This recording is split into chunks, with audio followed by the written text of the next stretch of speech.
Bien. Ça va être très compliqué comme critique. Ça va être très très compliqué. T'as la trouille de crever. Cette fois, j'ai pas eu peur.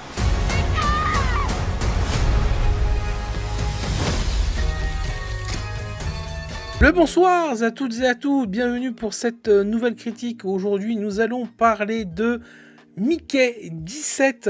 Voilà, c'était assez attendu comme film.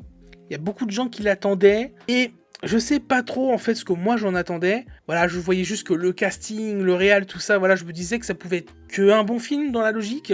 Mais personnellement, moi j'en attendais rien. J'avais juste ce truc de normalement, je vais passer un bon moment. Euh, Alors, Mickey 17, c'est réalisé par Bong Joon-ho, qu'on ne présente plus.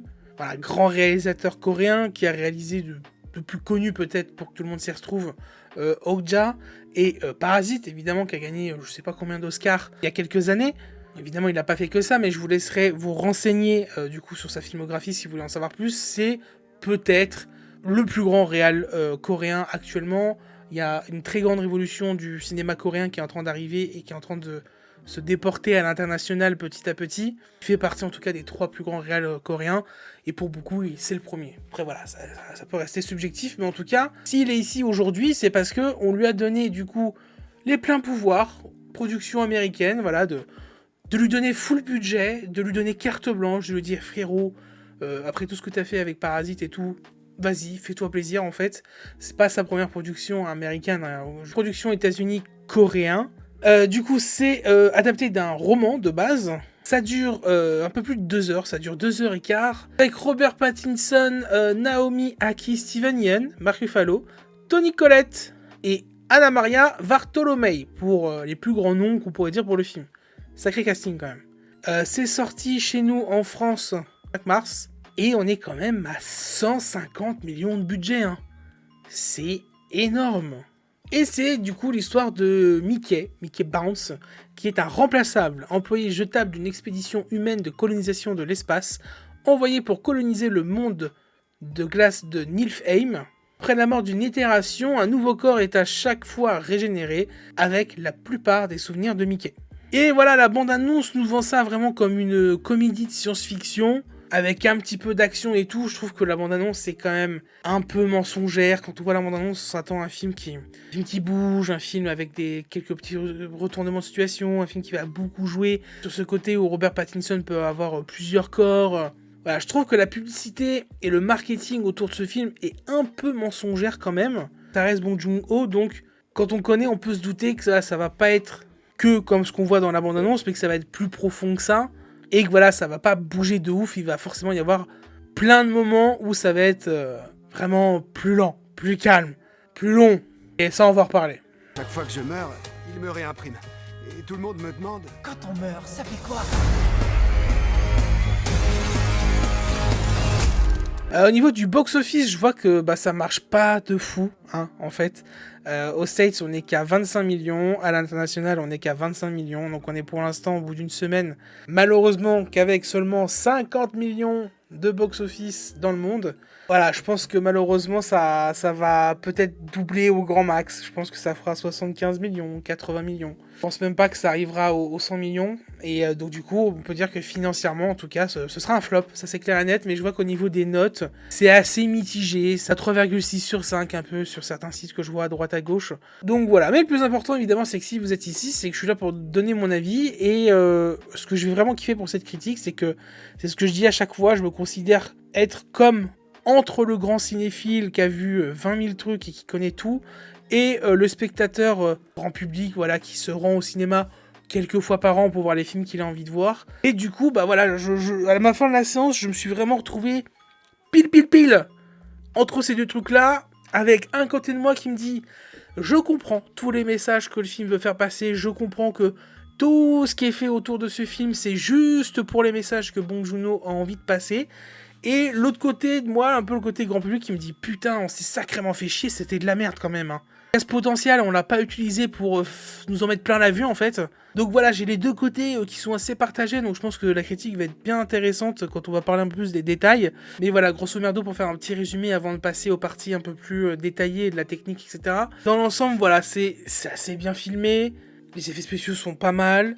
le casting est dingue, la BO est pas si folle que ça. Bong Joon-ho a fait un film avec l'argent d'Hollywood, des Américains, pour passer des messages qui concernent principalement les Américains, en mode vous êtes tous des cons et vous apprenez rien des erreurs que vous faites.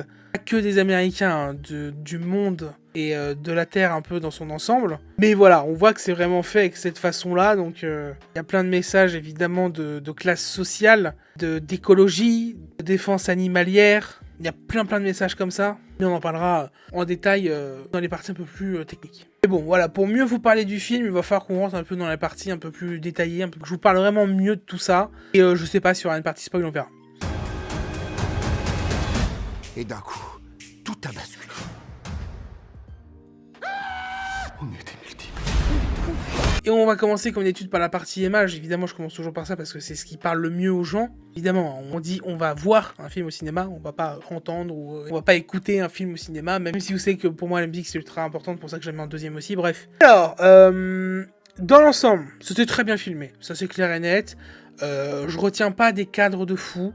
Juste les cadres utilisés dans le film sont très bien faits. Voilà, Bong Joon-ho, de toute façon, c'est loin d'être un mauvais réal, ça c'est clair et net. C'est toujours bien filmé. Il n'y a pas d'invention ou de révolution au niveau du cadre, comme je le disais. Il n'y a rien de fou, mais dans l'ensemble, c'est très propre quand même. Gros point fort, et j'ai aimé, bon, il y a le budget aussi, donc c'est pour ça, mais c'est très bien fait parce qu'il y a beaucoup de choses qui sont faites en CGI.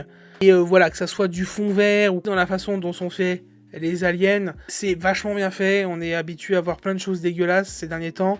Et ça, c'était quand même une bonne surprise. C'était assez stylé.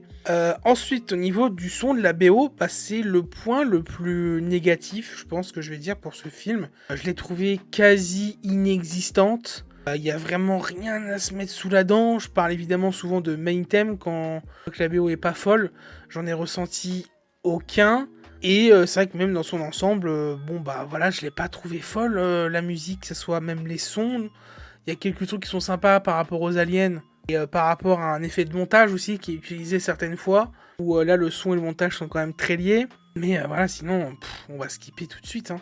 De multiples. Nous exterminerons tous les individus. On commence par jeter lequel l'un après l'autre, c'est 2 fois plus de fun. On dirait pas que t'es sorti de l'imprimante, t'es juste une personne.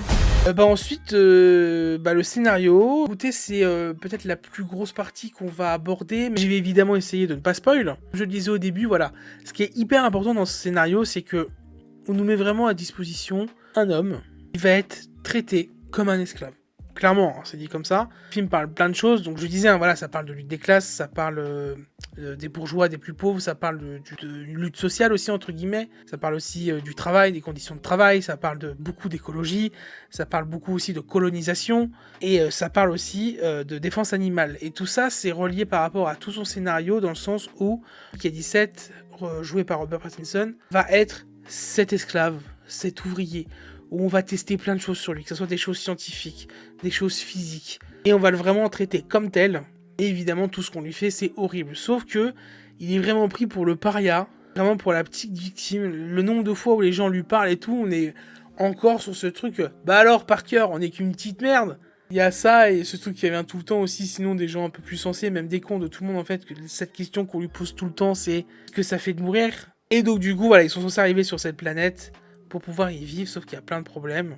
Tout est utilisé sur Mickey 17 pour qu'on puisse essayer de trouver la solution pour vivre sur cette planète, sauf qu'il y a des créatures qui vivent sur place et ça va causer des problèmes. Heureusement pour lui, il se lie d'amour avec une femme qui est le meilleur soldat de l'équipage, et il va toujours aussi y avoir cette confrontation qu'il y a avec Mark Ruffalo qui joue du coup une espèce de prophète, le chef, qui est clairement Donald Trump. Hein. C'est une critique de Donald Trump, du foutage de gueule x1000 contre Donald Trump. Ce perso est complètement imbu de lui-même, il est complètement con, même limite un peu vendu comme un clown, il est joué d'une façon très théâtrale. Et voilà, qu'en déplaise ou non, que vous soyez fan de Trump ou non, montre du personnage de Mark Ruffalo dans ce film, c'est Trump. Et c'est un gros con. Toujours ce côté de vouloir se donner en spectacle, de prouver tout ça, voilà, c'est un putain de prouveur quoi. Yep, c'est le geek du futur, j'ai relu mes notes et j'ai oublié d'émettre quelques petits trucs. Ah, évidemment, j'ai fait cet aparté par rapport à Donald Trump, mais j'ai complètement oublié de parler aussi d'Elon Musk. Bon, on a vu tout ce qu'il a fait récemment, évidemment. Elon Musk, voilà, c'est très lié à ce truc de conquête de l'espace, de pouvoir aller sur d'autres planètes. Et il a ce côté très excentrique qu'il a aussi comme Musk. C'est vraiment un mélange des deux, de Musk et de Trump. Et avec tout ce qui se passe actuellement autour des deux, c'est quand même très très drôle. Et surtout avec un certain geste qu'il a pu faire récemment, et j'en viens donc du coup à un autre truc, où on voit que Mark Ruffalo et tous ses adorateurs, c'est quand même très très très ressemblant au Monsieur H avec tout ce qui s'est passé pendant la Seconde Guerre mondiale évidemment. Voilà, ce qu'on peut le voir même au niveau de sa personnalité, de son costume, de sa coiffure, plus il évolue dans le film, plus il ressemble à ça. Au début, on voit qu'il a plus ce côté, comme je le disais, un peu théâtral, farfelu, Elon Musk, Donald Trump. Et au fur et à mesure, il évolue avec son costume militaire, tout ça, les cheveux bien plaqués, etc. Où là, on s'approche carrément plus près du H, quoi. Évidemment, il n'est pas aidé avec sa femme derrière qui a des idées complètement horribles, aléatoires et complètement stupides. Et on est encore voilà, sur ce côté, encore à lutte des classes, la bourgeoisie, où eux, ils ont vraiment un très grand appartement, très luxueux, avec full nourriture, alors que lui-même n'arrête pas de dire à tout le monde que s'ils veulent survivre, il faut rationner la nourriture et que eux, ils ont droit à très peu de calories, et eux, on voit qu'ils ont tout. Ce qui est surtout le plus inquiétant, c'est qu'on voit que la moitié des gens le suivent aveuglément, comme si c'était un prophète, comme je le disais. Et c'est ça qui est horrible, c'est que c'est ce qui se passe aujourd'hui aussi aux États-Unis avec Trump. On se demande comment est-ce que des gens ont pu voter pour lui. Et c'est vraiment ça qui est dénoncé dans le film. Mais évidemment, on a aussi une autre partie des gens qui vont se battre, qui vont se révolutionner contre ça, se battre contre ça et qui vont essayer d'instaurer de meilleures choses. Voilà, c'est fou tous les messages qui sont passés là-dedans. Et je dois en oublier encore quelques-uns. Et voilà, j'ai fait le principal en tout cas. C'est pas ta faute. C'est un combat à mort.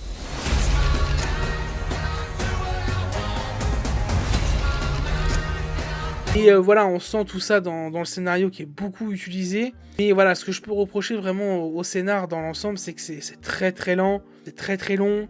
Il y a des scènes de dialogue qui sont parfois intéressantes, mais il y a des fois on se dit bon, il faudrait accélérer, il faudrait passer à autre chose, il faudrait que ça bouge un peu plus.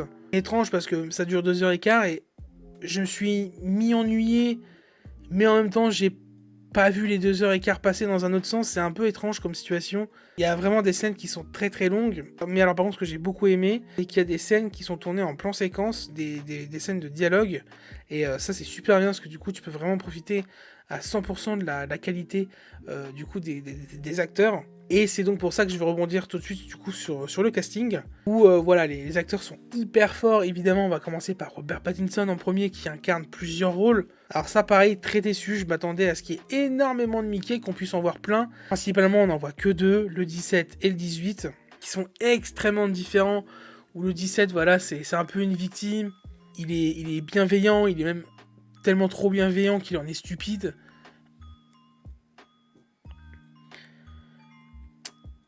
Alors que 18, c'est l'inverse. C'est le révolutionnaire, qui se laisse pas faire, qui est très physique. On est sur le total opposé, et c'est là évidemment que Robert Pattinson est très fort, parce qu'il y a énormément de scènes où les deux sont ensemble en même temps, et c'est hyper stylé, on n'y voit que du feu. C'est trop fort, on a vraiment l'impression de voir deux personnages différents, distincts, qui sont pas joués par les mêmes acteurs, sauf que si, et c'est hyper stylé, et c'est en plus très bien fait. Voilà, encore chapeau bas, enfin casquette basse pour Robert Pattinson, qui ne fait que nous étonner d'année en année, et j'ai très très hâte de le revoir en tout cas dans The Batman 2. Ça va être fou, ça va être une dinguerie totale. Donc voilà, trop fort. En deuxième, je dirais quand même Mark Ruffalo, voilà, qui joue vraiment ce rôle de connard sans nom, c'est hilarant. On sent en plus que c'est terrible parce que certes c'est un con, mais il est hyper influençable. Il se laisse vraiment influencé par le mec qui gère son marketing aussi, qui est toujours lui derrière lui, en train de parler de comment il va être filmé, de comment il va être ceci, comment il va être cela. Il est hyper influencé par ce gars-là, c'est oufissime, mais aussi et surtout par sa femme qui est complètement starbée, jouée du coup par Toni Collette, et qui elle vraiment c'est la bourgeoise complètement débile, voilà. Elle a une obsession pour les sauces qui est horrible. Elle veut faire des sauces tout le temps à plein de goûts différents, c'est crade, et c'est ce qui relie vraiment ce côté des gens qui sont complètement fous, qui sont complètement ailleurs dans leur richesse, dans leur bourgeoiserie, pas conscience du réel et de vraiment ce qu'il faut ou pas pour une vie normale en fait. Et comme rôle de connard aussi, on a Steven Yeun, un plaisir de le voir au cinéma. Bon, pour la plupart, je pense qu'on l'a tous découvert dans The Walking Dead, et qui joue lui aussi un rôle de connard fini. Voilà, un connard fini, mais qui est tellement malin qu'il s'en sort tout le temps. Donc je pense que là aussi, c'est un petit message qui est passé comme quoi, dans la vie, malheureusement, il y a plein de connards qui seront jamais sanctionnés, ils vont toujours à se débrouiller. Alors que dans la vie, on a aussi des gens qui sont totalement opposés, qui sont par exemple la femme Mickey 17, qui elle est droit dans ses basques, qui sait ce qu'elle veut, qui est une femme loyale, qui est juste, mais qui se laisse aussi aller aux petits plaisirs de la vie, qui est une femme forte, mais aussi indulgente. Et c'est clairement le personnage le plus honnête et respectable, on va dire. C'est le meilleur personnage en termes de personnalité du film. Et évidemment, elle va beaucoup apporter au scénario. C'est simple, c'est la guerre. Notre survie est en jeu. Je dois accomplir une mission. Et donc voilà, pour le casting dans son ensemble, je pense, il y a aussi du coup notre française franco-roumaine, Maria Vartolomei, qu'on a déjà vu dans le Comte de Monte Cristo, qu'on retrouve ici, qui elle a vraiment un petit rôle, mais toujours un plaisir de la voir à l'écran, et son personnage est un peu compliqué à cerner parce que elle est aussi un peu dans un entre-deux où on sent que c'est quelqu'un de bien, mais on sait pas trop où est-ce qu'elle veut aller, c'est un peu étrange. J'ai aussi évidemment beaucoup aimé, il faut en parler, des personnages, des créatures, des extraterrestres, des créatures évidemment qui vivent sur place. Je trouve que leur design est hyper intriguant, hyper intéressant. C'est bizarre parce qu'ils ont du coup un côté un peu terrifiant, un peu repoussant. De leur façon de parler, de leur façon de faire, trop attachants, ils sont trop mignons, surtout qu'il y a des bébés et tout. Donc, je sais pas, c'est trop bizarre, ils ont ce côté où quand tu les vois, tu fais bah. Mais quand tu prends le temps un peu de les regarder, de les écouter, tu fais ah ils sont trop mignons, j'en veux un chez moi en fait. Trop bizarre. Et c'est hyper réussi ça par contre. Donc voilà, pour finir du coup avec rapidement la réal, même si on a beaucoup parlé au début. Il faut le dire quand même, c'est que la direction artistique est très réussie. Que ce soit les décors, les costumes, on y croit vraiment. Ça, il n'y a aucun souci là-dessus. Après, c'est un film à gros budget, donc c'est pas étonnant. Et j'ai trouvé le montage aussi très bon du coup, parce qu'il y a plein de moments où le montage est assez rapide, c'est très rare, mais quand il est très rapide, il est très bien fait. Et après, sinon, voilà, le reste du temps, on a souvent droit à de longues scènes, qui sont très peu cutées, comme je le disais, et on a même droit du coup à des mini-plans séquences, surtout au niveau des dialogues. C'est génial. Voilà, dans l'ensemble, au niveau de la réal, je trouve que c'est hyper bien tenu par Bong Joon-ho et toutes ses équipes en tout cas. Yep, c'est le geek du futur, j'ai relu mes notes et j'ai oublié d'émettre quelques petits trucs. La conclusion aussi un peu de ce film, c'est que l'humain n'apprend jamais de ses erreurs. Ce qui se passe dans ce film, on est en 2053 ou 57 je crois dans le film, toutes les erreurs sont reproduites. Et donc voilà, c'est un film je pense qui va énormément diviser de toute façon. Il y en a qui vont crier au chef-d'œuvre et il y en a qui vont dire qu'ils se sont fait chier. Et je comprendrai les deux parties. Voilà, dans tous les cas, ça y a pas de problème parce que moi je suis pile entre les deux. Bref, voilà, je vais m'arrêter là. Critique compliquée, hein, parce que moi personnellement, là, ça fait 30 minutes que je tourne. Je pense que la vidéo va durer entre 20 et 25 minutes. Il y a pas mal de trucs que je vais retirer. C'était assez dur de tourner cette vidéo parce que c'est un film où on est un peu perdu. J'ai répété plusieurs fois, j'ai essayé de trouver mes mots plusieurs fois. Et même pour essayer de raconter le film sans trop spoil, pour donner un peu envie à certaines personnes, mais aussi quand même expliquer mon côté où j'ai pas vraiment surkiffé le film. Pas facile du coup de vendre un film et de parler d'un film comme ça, alors que t'es juste ouais, tu vois, genre je sais pas trop. C'est toujours pas ce que je vais mettre en titre pour la miniature, voilà, je sais pas trop. De toute façon, voilà, je vais me laisser 2-3 jours pour faire le montage et cette vidéo sortira comme d'habitude un samedi ou un dimanche maintenant. Et voilà. Mais c'était pour vous dire que voilà, c'était pas une critique facile à faire en tout cas. Mickey Barnes se battra jusqu'au bout. Mon grand cadeau à l'humanité. En tout cas, merci à vous si vous êtes encore là jusqu'au bout. Évidemment, je vous invite à me suivre sur tous les réseaux sociaux juste ici. Évidemment, hyper important. Je le dis, en ce moment, je suis très actif, donc c'est le moment d'y aller et de voir un peu tout ce que je fais. Beaucoup de choses qui sont liées à mon Twitch, mais sur mon Insta, je partage aussi, je parle énormément de choses au niveau du cinéma. Et du coup, j'en profite aussi pour vous dire que mon équipe et moi, on a réussi à être sélectionnés au tournoi Project Cyberdash d'Elydia et Riot Games sur Valorant. Et je vais évidemment streamer dessus. Les premières phases seront le jeudi 20 et le vendredi 21, donc je vous invite évidemment à venir voir tout ça. Et le plus important évidemment, c'est de liker, commenter, partager la vidéo, mais surtout de vous abonner. Moi je vous fais des poutous et je vous dis à la semaine prochaine pour une de ces 2 prochaines critiques. Ciao! Ciao!